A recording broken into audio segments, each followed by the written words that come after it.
Hello and welcome back to the channel. My name is Crypt13 and today we're going to do a really quick video to tell you guys what materials you need in order to prepare for Yae Miko.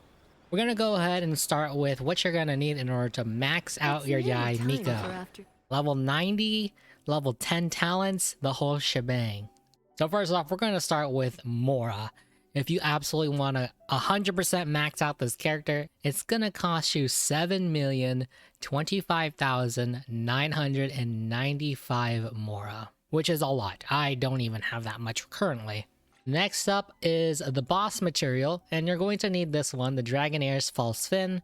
For max, you're going to need 46 of these. For the local specialty, you're going to need Sea Ganoderma, which if I can find it, because it's in a different tab, you're going to need some Sea Ganoderma, which is this guy right here. You're going to need 168 of them in order to max. There is a really good amount of them in this area here, right outside of the Tatarasuna. So if you don't have enough, go and check this spot and there should be a good amount there. Okay, now what about in terms of talents? If you want to completely max out Yae's talent skills, it's going to cost you 1,652,500 Mora per talent. So multiply those and you're going to get about 4 million. Yae Miko is also going to require the Guide to Light. So you're going to need this one. And in order to max every single one out, you're going to need 38 purples, 21 blues, 3 greens, and 1 crown. And then also to level up those talents, you're going to need the hand guards. So you're going to need 6 of these white ones, 22 of these green ones, and 31 of these blue ones. Also, in order to level up your talent past talent level 6, you're going to need the new boss material, but that's not going to drop. Currently in our patch, we're going to have to wait until the 2.5 patch drops and the new Raiden boss comes into the game. So that means you won't be able to instantly max out your Yae once she drops, unfortunately. And then lastly, you're going to need some Hero's Wits, specifically 412 of them in order to max her out. Okay, so now what if we wanted to be a little bit more affordable and just go for talent level 8 and maybe just Ascension Phase 5, or maybe just not max level? If you decide you want to just level up her talents to level 8, it's going to be significantly cheaper. It's only going to cost you 502,000 Mora. It's also going to take 10 purples, 21 blues, and 3 greens per talent. And then in terms of the monster materials, it's going to take 10 of these blues, 22 greens, and 6 of the whites. So if you don't plan to use your Yae Miko as a main DPS, you really only need to level up 2 of her talents. So really, that's only going to cost you about 1 million Mora, 20 purples, 42 blues, and 6 greens. And then for the hand guards, about 20 of these blues, 44 of these greens, and 12 of these whites. Additionally, for a Ascension Phase 5 only, level 80 out of 80, you're only going to need 26 of these Dragonair False Fins, 108 of the Sea Ganoderma, and then you're going to need about 9 chunks, 9 fragments, and just a couple of the slivers. Yae Miko also requires more hand guards in order to ascend her. It's going to take 12 blues, 30 greens, and 18 whites. In terms of Mora for an Ascension Phase 5 Yae, it's only going to take you about 1,263,870 Mora just for the Ascension. You're going to be spending about half of the wits needed in order to max, so you only need 240 Heroes Wits, with a little bit of extra from the Adventurer's experience and from the Wanderer's advice. Okay, and now for Yae's signature weapon, you're going to need these masks here. You're going to also need some husk items, so this here. And then lastly, you're going to need some of the Rift Hound items. This is going to cost you about 906,000 Mora, as well as you're going to have to spend about 903 of your Mystic Enhancement ores.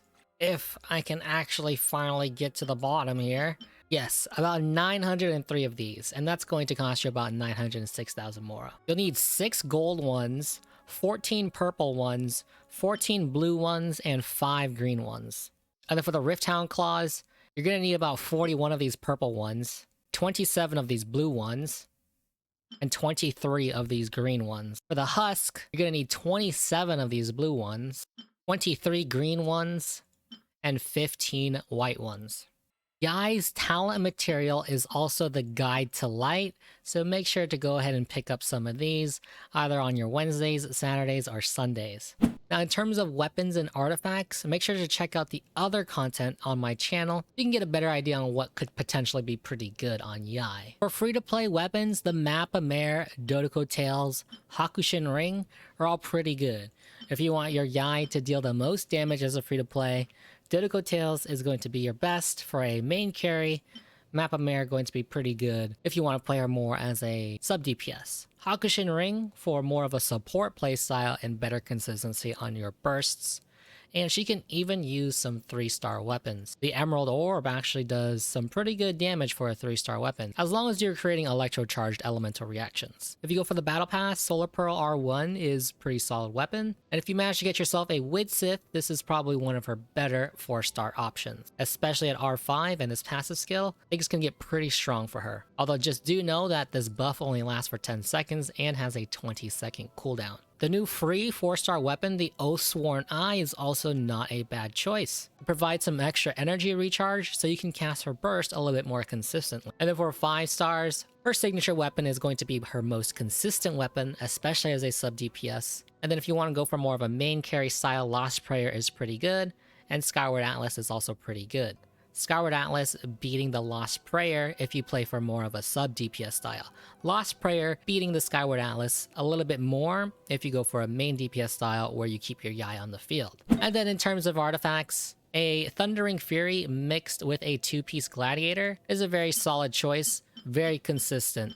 But you also have things like a 2-piece Noblesse paired with a 2-piece Thundering Fury, or a 2-piece Noblesse paired with a Gladiator, or any other combination where you mix these 3 artifact sets. If the subsets on these are really good, you can definitely just go with the 2-piece set that has the best subsets. You also have 4-piece Emblem of Severed Fate as an option, but you need to make sure that you get your energy recharge substats in order for it to be any good. 4-piece Emblem of Severed Fate will also only boost your elemental burst damage, leaving your E-skill damage kind of left in the dust. And then lastly, we have a Thunder Soother set, which actually turns out to be pretty good, since this extra 35% extra damage bonus, if the opponents are affected by Electro, still applies when Yae Miko is off the field.